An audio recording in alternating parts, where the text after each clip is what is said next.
Desde pequeños hemos consumido una industria cinematográfica obsesionada con alienígenas, aeronaves y el fin del mundo.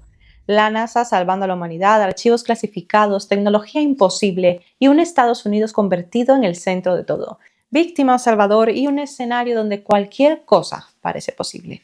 Pero vivimos en una época extraña, porque muchas de estas historias han dejado de pertenecer únicamente a la gran pantalla y han empezado a aparecer en noticias, foros, filtraciones y teorías conspirativas, cada vez más plausibles, hasta el punto de que algunas de ellas ahora se discuten abiertamente en el Congreso de Estados Unidos. Tecnología no humana, fenómenos aéreos no identificados, programas clasificados. Y mientras todo esto ocurre, han empezado a llamar la atención varios casos relacionados con científicos, ingenieros y profesionales vinculados a industrias sensibles. Muertes, desapariciones, circunstancias difíciles de ignorar, no porque exista una conexión demostrada entre ellas, sino porque muchas parecen compartir algo, el tipo de información a la que tienen acceso. Hoy abrimos un tema delicado y en principio difícil de creer, porque cuanto más investigaba sobre estos casos, más difícil me resultaba ignorar una sensación concreta, la de que algunas historias parecen completamente normales, hasta que empiezas a mirarlas juntas. Bienvenidos a Umbral Humano, cronistas del oscuro. Hoy hablamos de científicos muertos, tecnología clasificada y las preguntas incómodas que empiezan a surgir alrededor de ambos.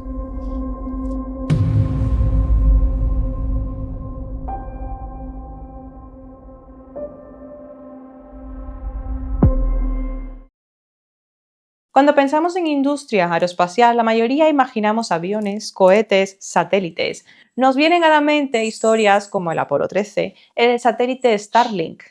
Quizás nos pongamos nostálgicos y pensemos en aquel primer alunizaje de Neil Armstrong, e incluso en las nuevas misiones del programa Artemis y el regreso de la humanidad a la Luna. Pero detrás de esta imagen pública existe otro mundo. Contratistas de defensa, programas clasificados, tecnología experimental, empresas que colaboran directamente con el gobierno estadounidense y donde gran parte del trabajo simplemente no puede contarse al público, aunque aparentemente cierta información sí circula entre las esferas más altas del poder. Quizás recordéis entrevistas recientes del expresidente Barack Obama, en la que, entre bromas y respuestas ambiguas, afirmó que en el Área 51 no había alienígenas. En otros sitios, quizá, llegó a insinuar. Y claro, Internet hizo el resto. O incluso, más recientemente, cuando Donald Trump afirmó que desclasificaría toda la información relacionada con alienígenas. Pero como tantas otras veces, al final nunca termina revelándose nada. Y precisamente por eso, cuando algo extraño ocurre dentro de sectores rodeados de tanto secretismo, las teorías aparecen rápido, porque el secretismo crea vacíos y al ser humano no le gustan los vacíos. Uno de los casos que más llamó la atención recientemente fue el de John Barnett. Barnett había trabajado durante más de 30 años para Boeing, principalmente como gerente de calidad. Durante años formó parte del sistema interno de una de las compañías aeroespaciales más importantes del planeta y especialmente de uno de sus proyectos más ambiciosos, el Boeing 787 Dreamliner, un avión diseñado para representar el futuro de la aviación comercial. Más ligero, más eficiente, más avanzado tecnológicamente.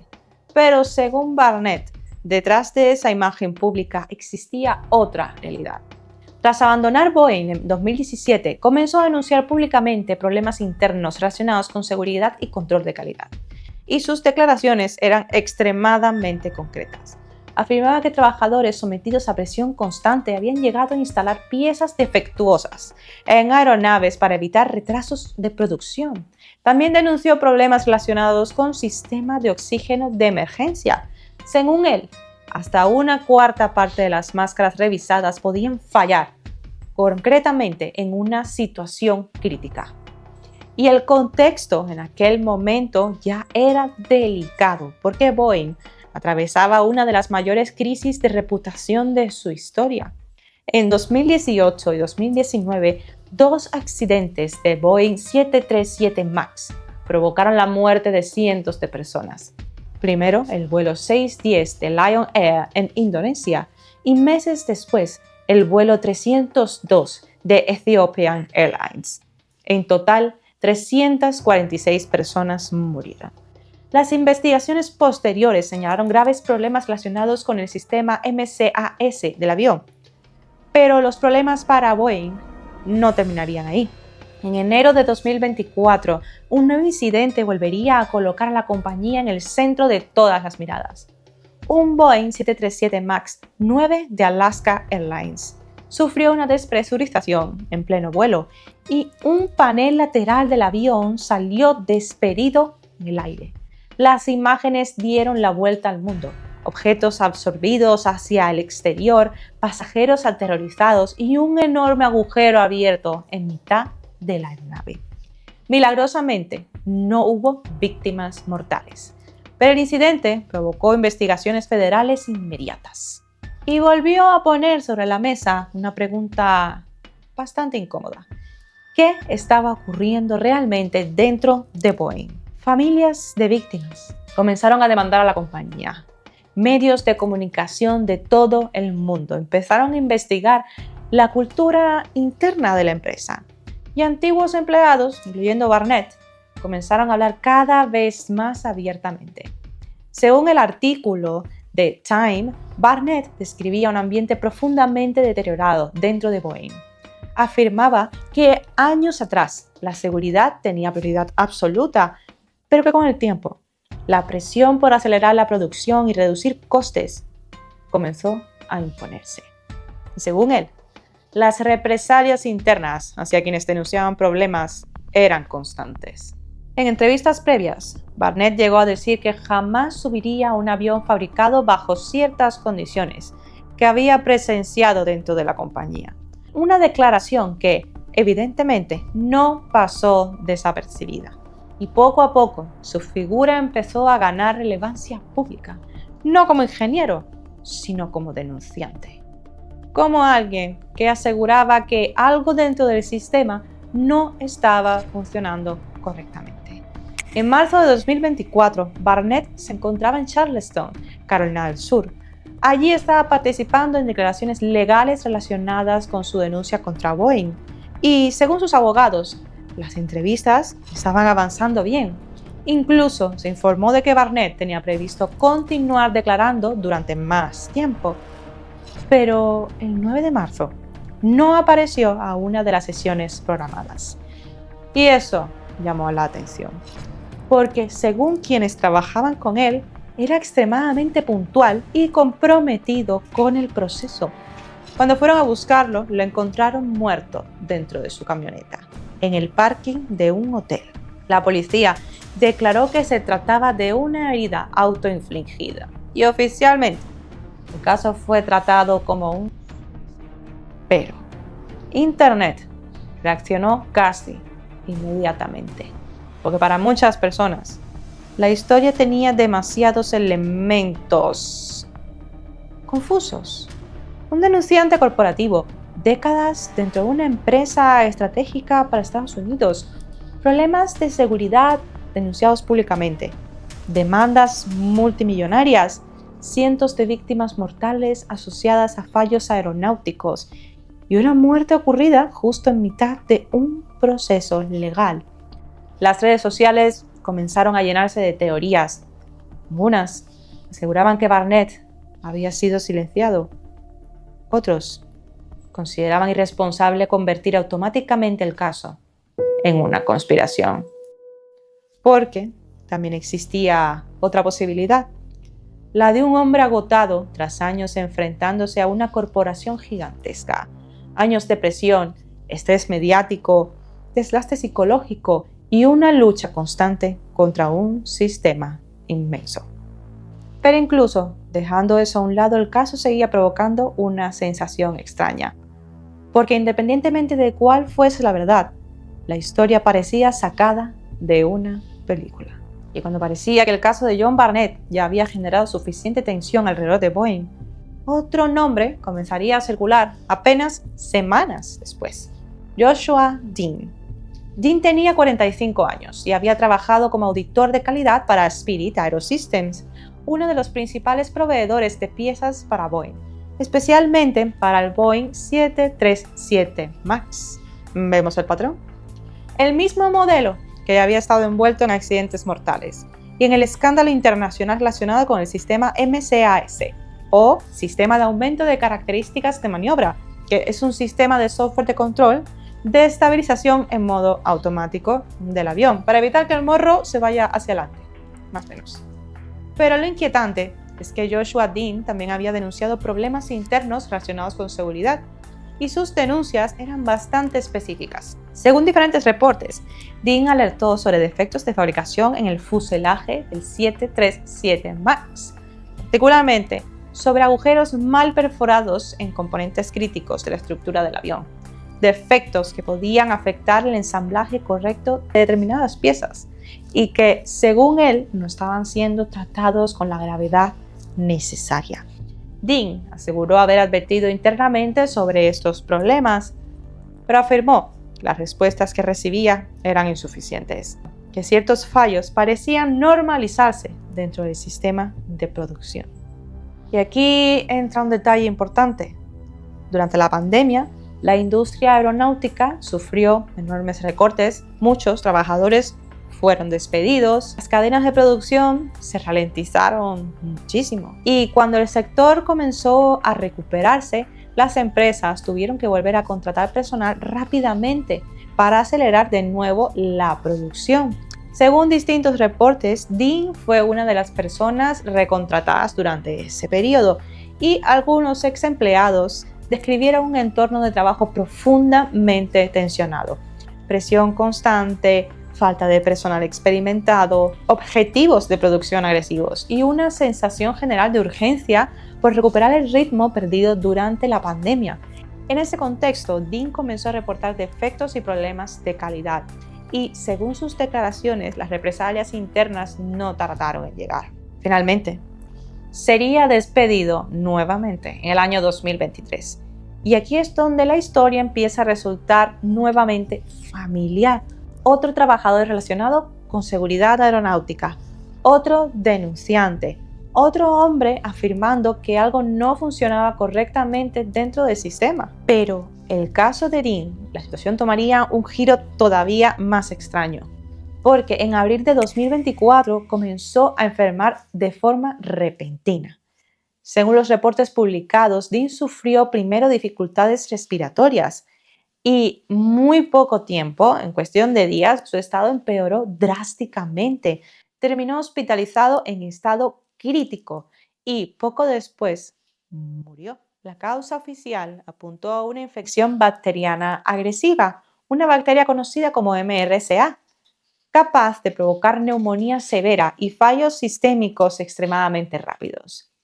Y oficialmente no hubo indicios criminales, pero el momento en el que ocurrió volvió a disparar todas las alarmas en Internet, porque para muchas personas la coincidencia resultaba demasiado extraña.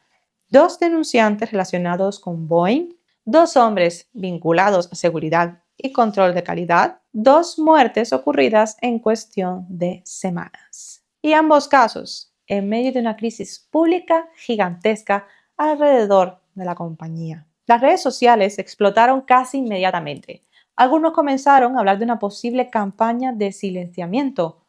Otros recordaron que Boeing ya estaba siendo investigada por organismos federales. Y muchos señalaron algo inquietante, que cuanto más se conocían detalles internos de la compañía, más personas parecían empezar a hablar.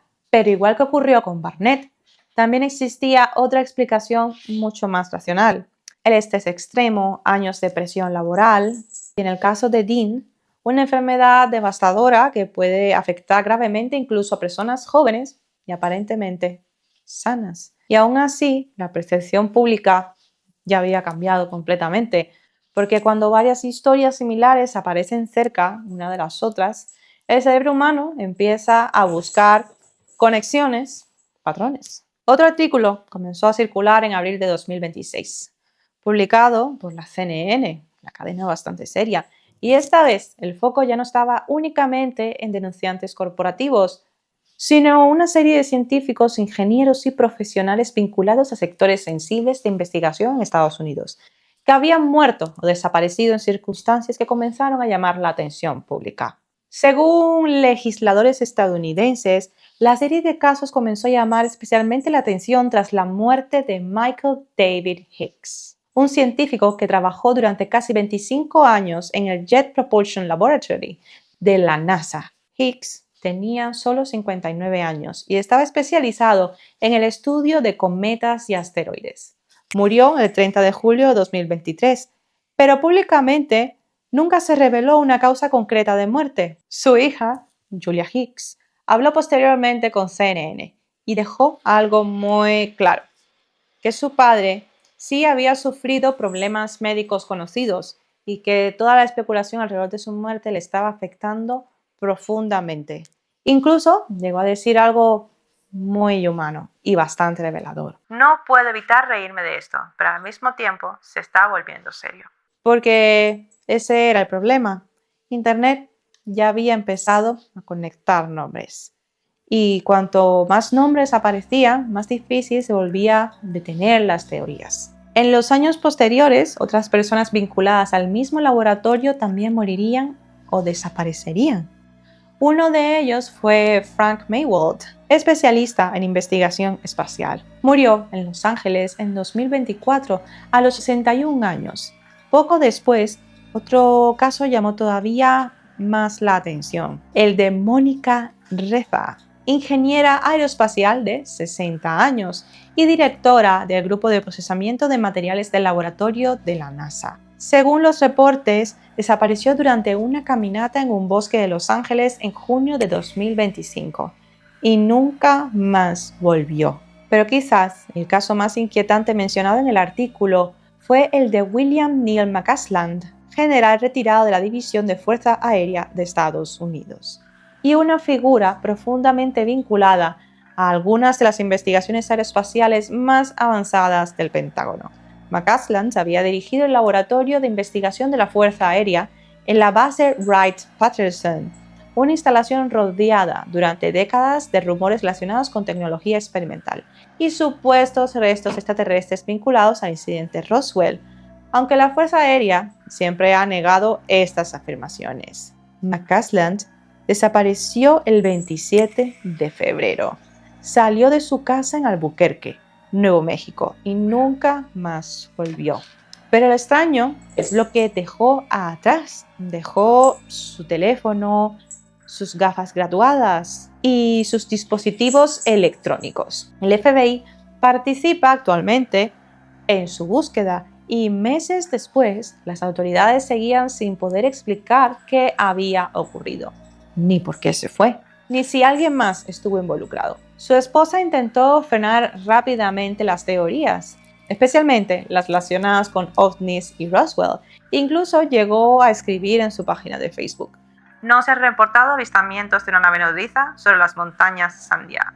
Comentario casi irónico, pero que mostraba hasta qué punto Internet ya había empezado a construir su propia narrativa. Y McCasland no sería el único caso relacionado con instalaciones sensibles. Melissa Cassias, de 53 años, trabajaba en Los Alamos National Laboratory, una de las instalaciones de investigación nuclear más importantes de Estados Unidos.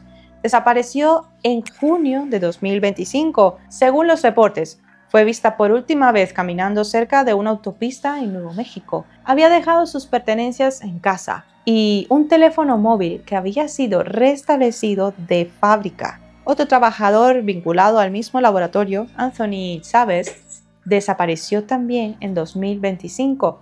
Tenía 78 años y había trabajado como supervisor de obras en Los Álamos. Las autoridades afirmaron no encontrar indicios de delito, pero tampoco señales claras de que hubiesen planeado desaparecer. Y mientras estos casos seguían acumulándose, las muertes de otros científicos reconocidos comenzaron a alimentar todavía más las especulaciones. El físico Nuno Loureiro, especialista en fusión nuclear y profesor del MIT, fue asesinado a tiros en 2025. Carl Greenmeyer, astrofísico relacionado con NASA y conocido por sus investigaciones sobre agua en exoplanetas, murió tras ser baleado en California. Y el exoficial de inteligencia de la Fuerza Aérea Matthew James Sullivan murió antes de testificar en un caso federal relacionado con denunciantes de ovnis. Su muerte fue clasificada oficialmente como oso, pero algunos legisladores estadounidenses consideran sospechoso el momento en el que ocurrió. Programas clasificados, desapariciones, muertes. Aunque oficialmente no exista ninguna conexión demostrada entre estos casos, la sensación colectiva empezaba a cambiar. Ya no parecía una única historia extraña, parecían muchas historias extrañas, todas juntas, ocurriendo al mismo tiempo. En medio de toda esta inquietante vorágine de muertes y desapariciones, algo ocurrió en Washington. El 26 de julio de 2023, la Cámara de Representantes de Estados Unidos celebró una audiencia pública sobre fenómenos anómalos no identificados, o WAPs, como se conocen sus siglas. No era un podcast, no era un documental de madrugada, no era Reddit. Era el Congreso. Y los testigos declararon bajo juramento. Uno de ellos fue David Grush, exoficial de inteligencia y antiguo miembro del grupo de análisis WAP del Departamento de Defensa. En su declaración inicial, Grush afirmó algo extremadamente delicado. Dijo haber recibido información de múltiples personas con una larga trayectoria de legitimidad y servicio que aseguraban que el gobierno estadounidense operaba programas ocultos relacionados con WAPs por encima incluso de supervisión del Congreso. Y después llegó una de las frases más extrañas de toda la audiencia. Grush declaró que había sido informado de la existencia de un programa de recuperación y de ingeniería inversa de WAPs de múltiples décadas. Pero lo verdaderamente surrealista llegó durante el turno de preguntas. Un congresista le preguntó directamente si el gobierno poseía restos biológicos no humanos y Grush respondió: biológicos no humanos. Esa fue la evaluación de las personas con acceso directo al programa. La frase recorrió internet entero en cuestión de minutos. Poco a poco empiezan a aparecer preguntas. ¿Hay información que no conocemos? ¿Existen proyectos que permanecen completamente ocultos? ¿Y qué ocurre cuando alguien sabe demasiado? No hay pruebas concluyentes de ninguna conspiración. Esto es importante mencionarlo. Pero también es cierto que muchos de estos casos siguen alimentando dudas. Porque incluso cuando existe una explicación oficial, la misma sensación de inquietud permanece. Quizás todo esto sean coincidencias, quizás cada muerte tenga una explicación independiente, o quizás Internet simplemente hace lo que siempre: buscar patrones donde no los hay, o quizás algunas historias solo parecen separadas hasta que alguien empieza a observarlas juntas. Y es ahí cuando empiezan las preguntas.